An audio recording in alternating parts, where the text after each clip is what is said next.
While I was in the hospital, hooked up to machines, fighting for my life, my fiancée changed the locks on our house.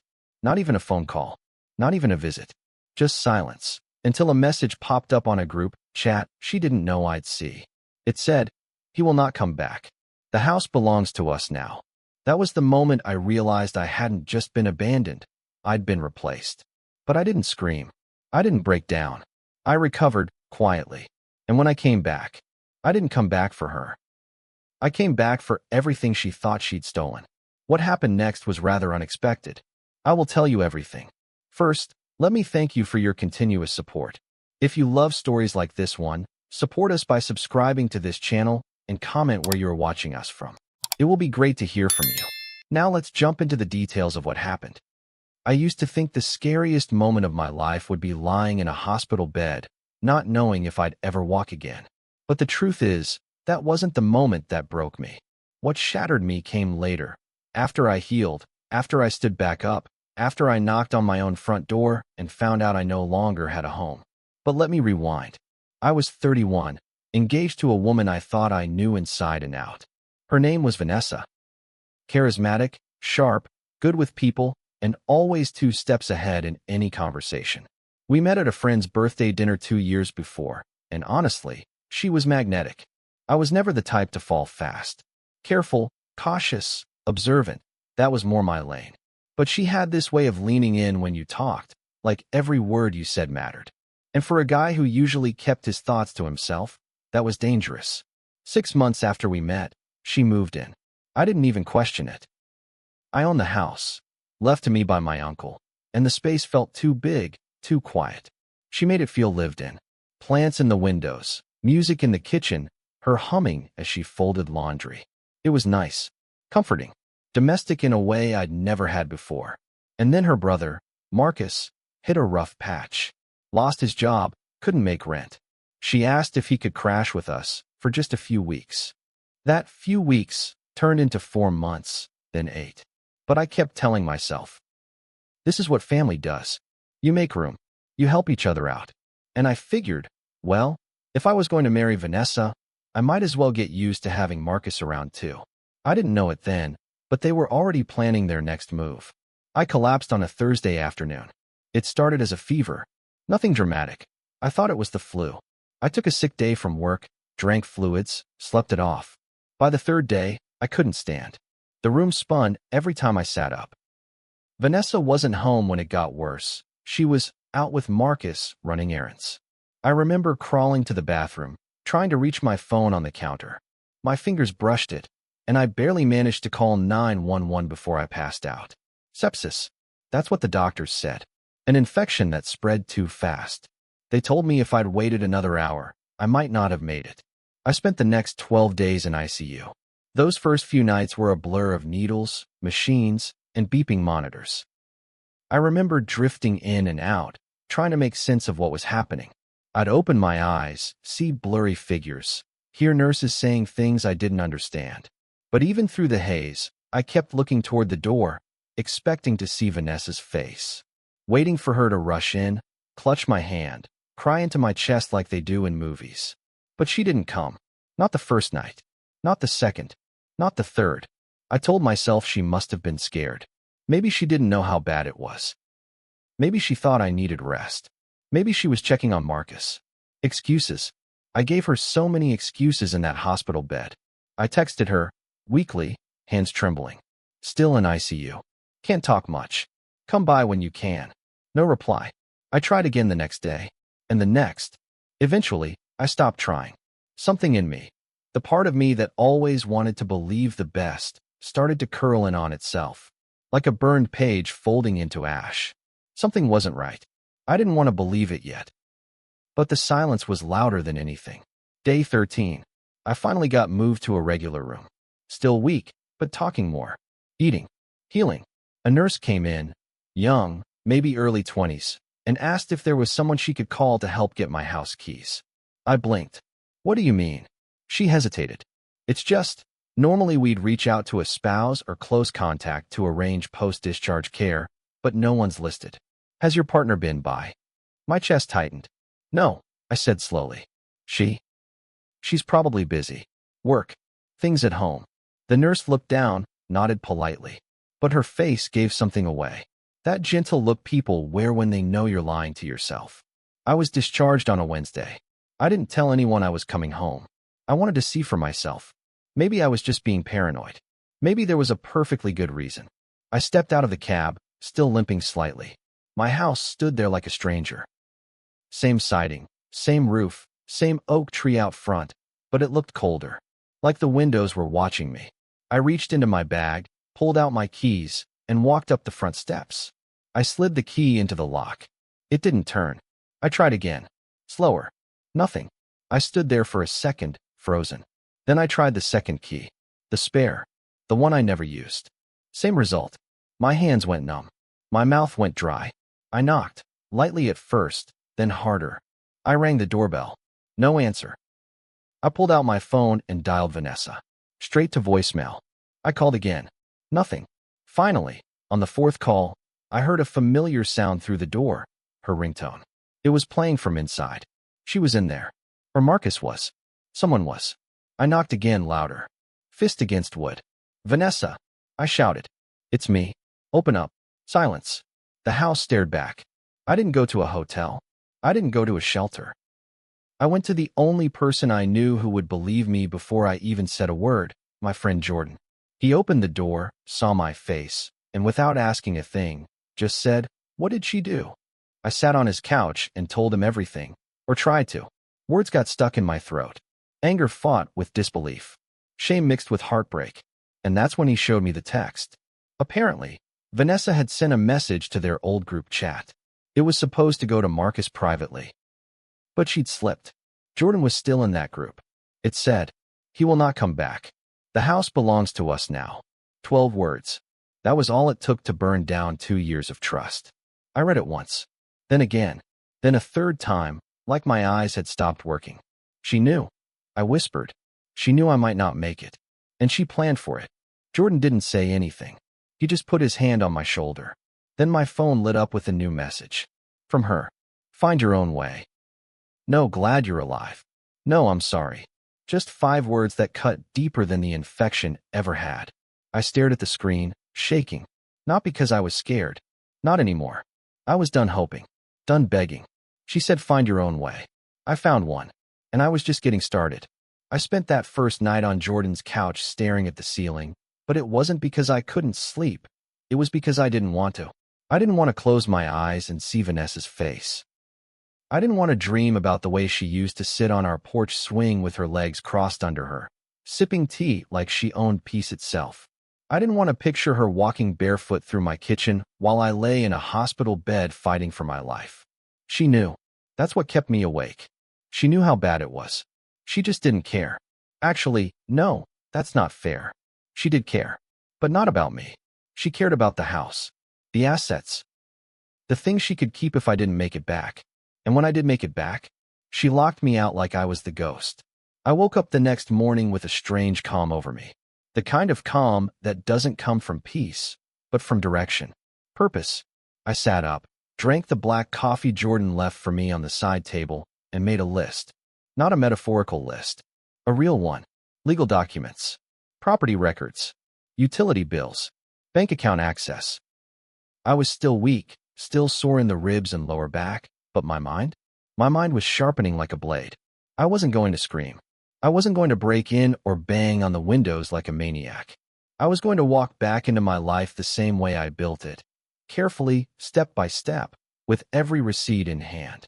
Because Vanessa didn't just underestimate my loyalty. She underestimated my memory. I still had my laptop. Jordan had picked it up from work for me while I was in the hospital. I booted it up, logged into every account I had, and started reclaiming. The mortgage? In my name only. The power bill? Mine. Water? Me. Property tax? You guessed it. Joint account? Frozen. I called the bank, explained the situation, and they put a flag on it faster than I expected. I even checked the house deed. My uncle had left it to me directly, and while Vanessa had talked a lot about us making it a home, she never once asked to be added to the title. Probably because she was playing the long game. Waiting. Testing. Too bad for her. I'd kept every paper. Every email. Every text where she said, "You should handle the bills. Babe, you're better at that stuff." At the time, I thought it was just her trusting me. Now I saw it for what it was, calculated distance. She was setting herself up to look like a tenant, not a partner, not a spouse, not a co-owner. And if she wanted to play cold, fine, I could go colder. That afternoon, I went back to the house. Not to argue, not to fight. I just stood on the sidewalk across the street and watched. The curtains were drawn, but I saw movement inside, a shadow crossing the hallway, the soft glow of the kitchen lights flickering like nothing had changed. I don't know why I expected to feel something. Anger, sadness, maybe even a pathetic little hope that she'd open the door and say it was all a test or a mistake or a breakdown. But I didn't feel any of that. I felt hollow. Not the kind of hollow that leaves you empty. The kind that makes space for something else to grow, something sharper. I turned and walked away. That night, Jordan showed me something even worse than the first message. Screenshots from a second group chat. This time, just her and a few friends. Women I'd met. One of them had even toasted to our engagement 6 months ago. They were laughing. One message said, "If he dies, it's not technically our fault." Another, "At least we won't have to worry about rent anymore, LOL. And then Vanessa. "Everything in that house will finally feel like mine." He held it over me like a favor. But I earned it. That was the moment the last of my guilt died. Because up until that point, I still wondered if I'd failed her somehow. If maybe I'd been too controlling, too cold, too distant. If maybe my silence in the hospital had hurt her.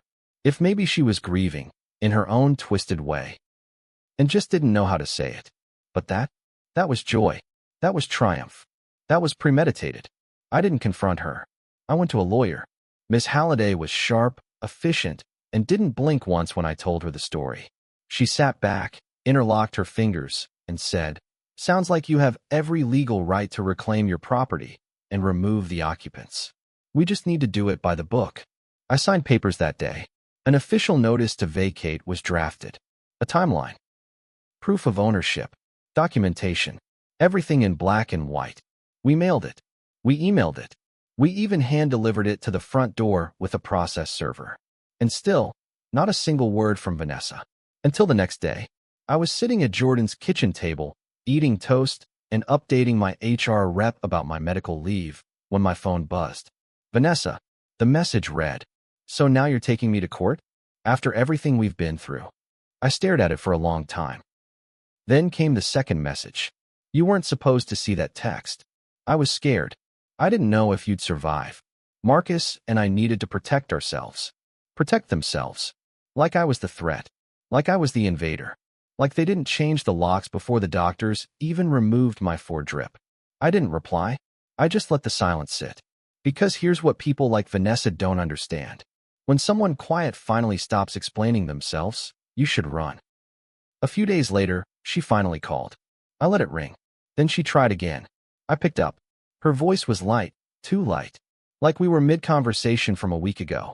"Hey, I've been thinking maybe we rushed into all this tension. Maybe we should sit down and talk face to face. No lawyers." I let her talk. I wanted to hear the performance. I wanted to know what mask she'd chosen. She rambled about confusion, trauma, Marcus feeling unsafe, her making panic decisions under stress. She even threw in a line about wanting to get married still, as if the last month hadn't happened. When she paused, waiting for me to respond, I simply said, "You changed the locks while I was in the ICU, Vanessa." Silence. Then, "It wasn't like that. It was exactly like that. And you know what? You didn't just lock me out of the house. You locked yourself out of my life." Click. That weekend, word got out. Not from me. I hadn't said a word publicly. But Jordan had a big mouth when it came to loyalty, and someone from that group chat must have started feeling guilty, because suddenly the screenshots were everywhere. Her family found out. Her aunt, who always liked me, texted me a long message apologizing for the disgraceful way you were treated. Her job? Let's just say she worked in a people-facing field. Reputation mattered, and her name was now attached to cruelty and greed. But me? I didn't gloat. I didn't post. I didn't tell my side. I just kept moving forward, calm, silent, and on track. Because there's something colder than rage. Something stronger than shouting. It's being unbothered. And now she had to live with that. There's something surreal about standing on the sidewalk across from your own house, the house you paid for, maintained, protected, and realizing it's become enemy territory. The curtains are still drawn. The front porch still has the little wind chime Vanessa picked out at the summer market, the one I hung up for her last July. The flowers in the front yard, the ones I planted, watered, pruned, were blooming like nothing ever happened. Like I hadn't just been betrayed. Like I didn't almost die. But that's the thing about houses. They don't care who's right or wrong. They don't ask questions. They don't pick sides. They just stand there, silent, indifferent, holding memories hostage while the people inside rewrite the story. Well, I wasn't going to let them rewrite mine. The eviction process was underway. My lawyer was efficient, clinical, and a little terrifying in the best way possible. She filed the paperwork fast, even got a hearing date lined up. Because Vanessa had no lease, no official rights to the property, and no paper trail proving ownership, it was an open and shut case on paper. But legally right doesn't always mean emotionally prepared. And I was not prepared for what came next. She started the charm offensive. First, a message. I think we both said things we didn't mean. Let's try mediation. Then a voice note. I just miss you. This isn't who we are. Each attempt was drenched in a sugar-sweet tone I used to fall for.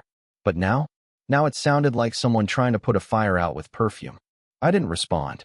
I had nothing left to say. But Vanessa? She wasn't used to silence. And when she realized her charm wasn't working, she shifted gears, fast.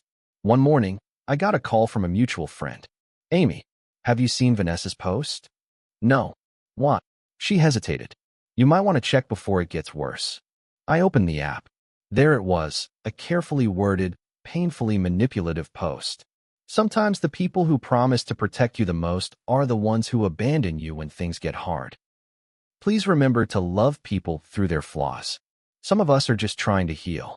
With a picture of her, sitting on my porch, looking off into the distance like she was auditioning for a sad indie film. And the comments? You're so strong. Sending love. He didn't deserve you.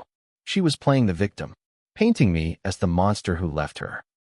Never mind that I'd been in a hospital bed, tubes in my arms, trying to survive while she changed the locks and sent smug texts about the house being hers now.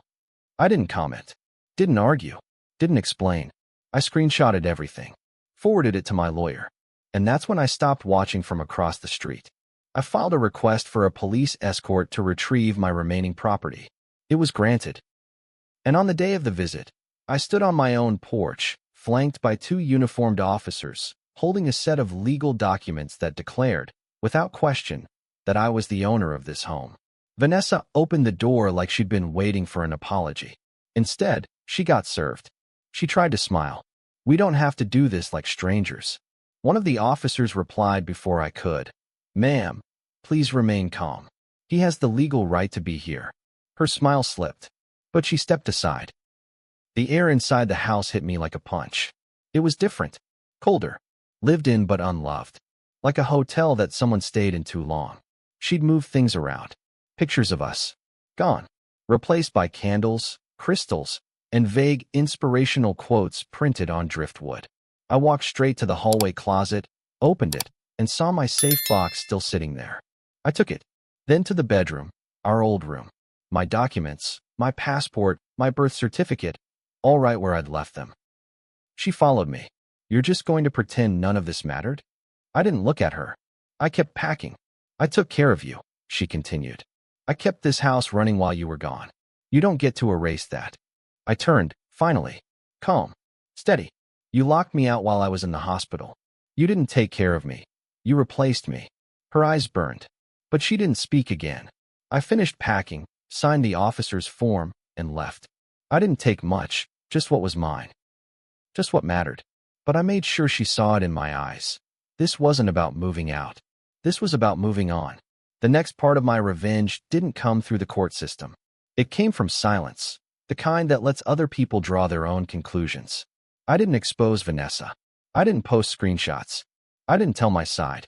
But other people did. Amy posted the screenshots. So did another friend, Ben, who had been in that group chat she accidentally messaged. And once people saw the original text, the "he will not come back, the house is ours now" message, the tide turned fast. Friends she'd known for years stopped commenting on her posts. Her weekly wine nights? Canceled.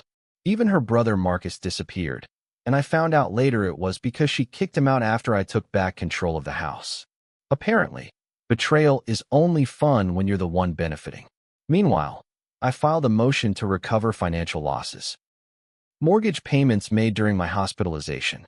Utilities charged while I was denied access.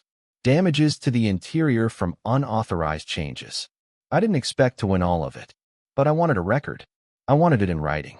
And more than anything, I wanted her to know this wasn't over. She tried to settle. I declined. Weeks passed. I moved into a smaller place, clean, quiet mine. No more clutter. No more passive-aggressive notes about dishes. No more walking on eggshells. Just peace. Sometimes I'd hear about her from someone, usually in the form of, "She's saying you changed, that you got cold, that you shut down." Maybe I did, but if silence is cold, it's only because fire burned me first. She sent one last message. No greeting, no apology, just, "I miss who we were. I hope you come back someday." I read it once, then archived it, because she was right about one thing. The man who used to wait at the door, hoping she'd change, was gone. I did come back. Not to her, but to myself. And that was more than enough. I didn't announce anything. I didn't make a Facebook post or drop some dramatic truth bomb thread on Instagram. I didn't ask anyone to take sides or tell my story. That's not how I was built. But I didn't have to say a word. Because the truth has a way of leaking. Quietly at first, like a drip under the sink. But then someone opens the cabinet, sees the water pooling, and suddenly, everyone wants to know where the damage started. It began with Amy. I didn't ask her to post the screenshots. She did that on her own. A story, a caption, a simple call-out. Just because someone looks sad in their selfie doesn't mean they're innocent. Actions speak. Read for yourself. And there it was, Vanessa's message. The one that started it all. "He will not come back. The house belongs to us now." 12 words. Public now. Permanent. And the comments? They didn't go how she thought they would. "Wait, wasn't he in the hospital? This is who you locked out. Wow. Cold." I used to respect her. She was engaged to him, right? Like Fiancée? The tide turned fast. People who used to comment "Queen" under her every photo? Silent. Some unfollowed. Some messaged me quietly, saying, "I didn't know. I'm so sorry." It wasn't just about a breakup anymore. It was about betrayal.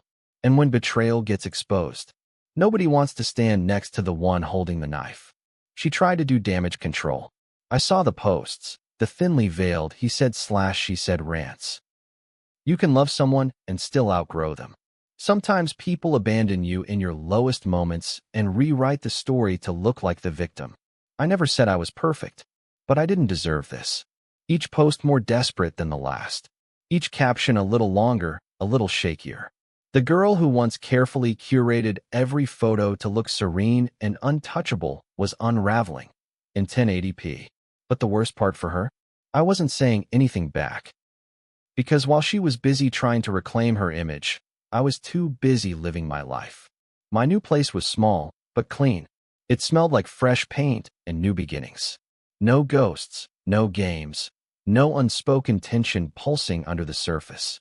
I bought a cheap rug, a secondhand couch, and a plant I'd probably forget to water, and I slept better than I had in months. Every now and then, I'd run into someone from our old circle. The conversations were always the same. "You look good, man. Calm. You don't talk to her at all anymore?" She said, "You just left." I'd smile. I didn't leave. I came home. The locks were just changed. Sometimes they'd laugh, awkwardly. Sometimes their eyes would widen as they pieced it together. But I never elaborated. I didn't need to. People were starting to connect their own dots, and frankly, the truth sounded more believable when it didn't come from me. Then came the day I walked past our old place. I wasn't planning to. I was just cutting through the neighborhood after grabbing groceries. But there it was, my old house. Same porch, same chimes. But the flowers were dead now. Yard uncut. Porch light off in the middle of the day. Windows smudged and dusty. It looked empty. I stopped across the street. Not to mourn, just to observe. That place used to be filled with so much warmth. Music in the kitchen, Sunday pancakes, late-night movies with the volume low. Now it looked like it had been paused halfway through a memory and never unpaused again. I guess even the house didn't want to play pretend anymore. Word eventually reached me through someone mutual that she was trying to break her lease on a condo she'd moved into after finally leaving my house. The job was tense. HR had been made aware of her public behavior. Apparently, a client had seen the screenshots and raised concerns. That's the thing about character. It's not just about what you do in public. It's about what people find when they look just a little deeper. And people were looking. She messaged again. I know I hurt you, but this is ruining my life. Please, can we just talk and make it stop? No apology. Just a plea to make the bleeding stop. I didn't reply, because it wasn't me ruining her life. She did that when she decided I was disposable. A few weeks later, Jordan and I met for lunch. He was the only person who'd seen the full arc. From the hospital to the eviction, from the screenshots to the silence. He raised his glass to me. You did it, he said. You stayed calm. She imploded. I laughed. I didn't do anything, man. Exactly, he said, grinning. That's the power move. You didn't fight. You didn't scream. You just let her tell the truth by accident. That stuck with me. Letting someone ruin themselves with their own words? There's no better revenge than that. But I won't lie to you. Not every part of me felt victorious. Some nights, I still found myself replaying moments from the early days. Her laying next to me, head on my chest, talking about our future like it was something carved in stone. Sometimes I'd wonder, was any of it real? And then I'd remember the text. He will not come back. The house belongs to us now. That wasn't a mistake. That was the real her. And the man she was talking about? He did come back. Just not for her. I ran into Marcus once. It was awkward. We were at a gas station. He tried to avoid me, but I walked over. Calm. Level. Hey, I said. How's the free ride going? He swallowed. Hard. I didn't know she'd go that far, he mumbled. I thought you'd be okay with it. Or maybe not come back. I didn't think it was my place to stop her. I looked at him. Really looked at him. You were living in a house I paid for. You had a place to sleep, food to eat, and you knew she locked me out while I was in a hospital bed. And you said nothing. He looked down. I'm sorry. I didn't respond. I just walked away. Because some people don't deserve closure. That night, I went home, poured a glass of water, sat on my new couch, and just breathed. It was quiet. Not empty, quiet. And for the first time in a long time, that didn't feel like loneliness. It felt like freedom. I got the message at 1:12 a.m. She always used to say nothing good happened after midnight, and she was usually right. But this message wasn't drunk. It wasn't desperate. It was measured, strategic. I don't know who you've become, but it's not the man I loved. You're cold now. You didn't used to be like this. I stared at the screen for a while, then locked my phone and went back to sleep. I didn't need to explain it to her. I wasn't cold because I changed. I was cold because I got burned. That's what people like Vanessa never understand. They think silence is a weapon. Something you pick up and swing when you're angry. But silence, real silence, comes when you've said everything already. When the apology you begged for never came. When the door you knocked on never opened. When the person you would have taken a bullet for fired first. I didn't reply to her message. I didn't even feel tempted. Because the version of me she used to manipulate, the soft-spoken, always understanding, let's talk about it guy, he was gone. And not because she broke him. Because he walked away. I'd been living in the new apartment for almost 3 months now. It wasn't flashy. 1 bedroom. A modest kitchen. I had a used bookshelf that leaned slightly to the left and a mattress I hadn't gotten around to putting on a frame. But it was peaceful. And more importantly, it was mine. Nobody moved things without asking. Nobody left passive-aggressive sticky notes on the fridge. Nobody gave me the silent treatment for 3 days because I forgot to light a candle before guests arrived. It was quiet. And that quiet didn't feel like loneliness anymore. It felt earned. Vanessa sent a second message a week later. I wish you'd let me explain. You have no idea what I was going through. Still no apology. Just excuses wrapped in emotion. The irony? I didn't know what she was going through. Because I was going through something, too. I was in a hospital bed, fighting for my life. I was trying to text her, call her, reach her. I was checking the door, hoping she'd walk in. She never did. Instead, she changed the locks and drafted a group chat message about how the house was hers now. That wasn't stress. That wasn't trauma. That was strategy. I ran into Amy again, this time at a small get-together. She pulled me aside with that look. The one people get when they want to tell you something, but aren't sure if you'll thank them or walk away. She's still talking about you, Amy said softly. I sighed. Let her. She's saying you turned into someone else. That you're cold, hard, unreachable. That you just disappeared on her. I smiled, not out of spite, just sadness. That's the part she still doesn't get, I said. I didn't disappear. I finally saw her clearly. People don't like when you stop giving them chances. They call it cold. They call it heartless. They call it anything but what it really is, healing. I wasn't angry anymore. I wasn't waiting for her to understand. I had no interest in closure, no need for one last scream or sob or explanation. The silence wasn't punishment. It was peace. She kept trying to draw me back in with guilt. I never thought you'd be so cruel. I was scared. I made mistakes, but you act like I'm the villain. I didn't do anything you wouldn't have done. That one made me pause, because she was right. I would have changed the locks if she had disappeared without a word. I would have sent a smug message if she had left me helpless and alone. I would have claimed the house if she had been in the hospital. But here's the difference. I never would have done that. Because love isn't just about showing up when things are good. It's about standing beside someone when they're most vulnerable. And she left me on the coldest night of my life. And still expected warmth when she came back. The final straw came in the form of a voicemail. I didn't recognize the number, but her voice was unmistakable. I don't even want anything from you anymore.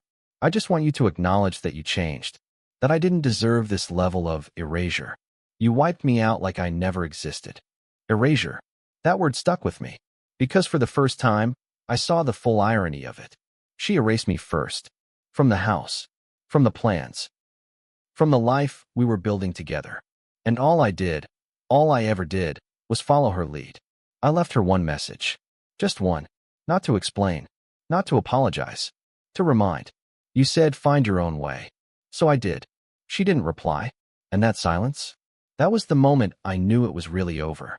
Not because she ran out of things to say, but because I had finally stopped listening. The guilt faded slowly, like a bruise. At first, it throbbed. At night. In the quiet. During long drives. It whispered questions like, was I too cold? Could I have been more patient? Was she really that cruel? Or just scared? But those questions had already been answered. Not by me, but by her actions. I wasn't cold. I was done. Done being manipulated. Done being tested. Done being blamed for reacting to pain someone else inflicted. Jordan stopped by one weekend. We sat on my small balcony, beers in hand, feet up on the rail. You know, he said, you should write a book. I laughed. About what? He raised his bottle. How to survive being stabbed in the back and still stand up straight. I shook my head. Nobody wants that book. They want happy endings. Nah, he said. They want real endings. And yours? Might not be happy, but it's true. I thought about that. He was right. This wasn't a fairy tale. This was real life. And in real life, sometimes the strongest move isn't love. It's letting go. There's this thing that happens when you go through something life-altering, whether it's betrayal, illness, or heartbreak. The world doesn't look different. The streetlights still glow yellow. The stores still open on time. People still walk their dogs and scroll their phones and honk in traffic. But you change. Your eyes change. What you notice changes. Before all this, I used to see my house and think of safety. Sunday mornings, laughter from the kitchen, the smell of sage and vanilla and clean sheets. Now, when I passed that street, I saw something else. A caution sign. Not a warning about Vanessa, or Marcus, or even betrayal in general, but a sign to never ignore my own silence again. Because I saw the signs long before the hospital. The passive control. The way she handled shared decisions like a solo performance. The moments I felt like a guest in my own home. I just didn't want to believe what they meant. I went back one last time. Not to confront. Not to reclaim. Just to observe. The house was dark. For sale sign out front. Crooked, like someone planted it in a hurry. I walked past slowly. No one was home. No porch light. No plants. No wind chimes. Just an echo of what used to be a life. And it hit me. The place wasn't haunted by her. Or even me. It was haunted by who we pretended to be. And I wasn't pretending anymore. I didn't have some big spiritual revelation. No dramatic final message. No last face-to-face. She moved on, eventually. New guy. Or so I heard. I didn't ask. Didn't care. Because the man she left in that hospital bed, the man she shut out, both literally and emotionally, he was gone. Not dead. Reborn. It wasn't about revenge anymore. That had come and gone. Quiet. Precise. Satisfying in the way truth always is. What lingered now wasn't anger. It was clarity. I saw myself clearly. What I gave. What I allowed. What I forgave too quickly. What I explained away too often. And I made myself a promise. Never again. Never again would I ignore my gut for someone else's comfort. Never again would I be talked out of my own reality. Never again would I shrink myself to keep the peace. I wasn't colder now. I was boundaried.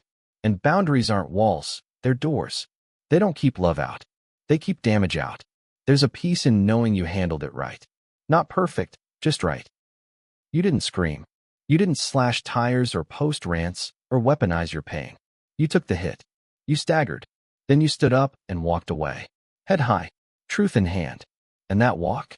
That's where the real healing lives. A few months ago, I found that old key, the one that no longer worked in the lock she replaced. I held it in my hand for a second. Cold metal. Smooth edges. A small, ordinary thing that used to open my whole world. Now, it opened nothing. I dropped it into a donation box at the thrift store. Let someone else make something new with it. Because I didn't need to get even. I got free. If you've ever been locked out of a life you helped build, only to realize you were never really welcome in the first place, this story was for you. Sometimes the strongest thing you can do isn't to fight for your old place at the table. It's to walk away and build your own. If this hit close to home, tell me in the comments. What helped you finally let go?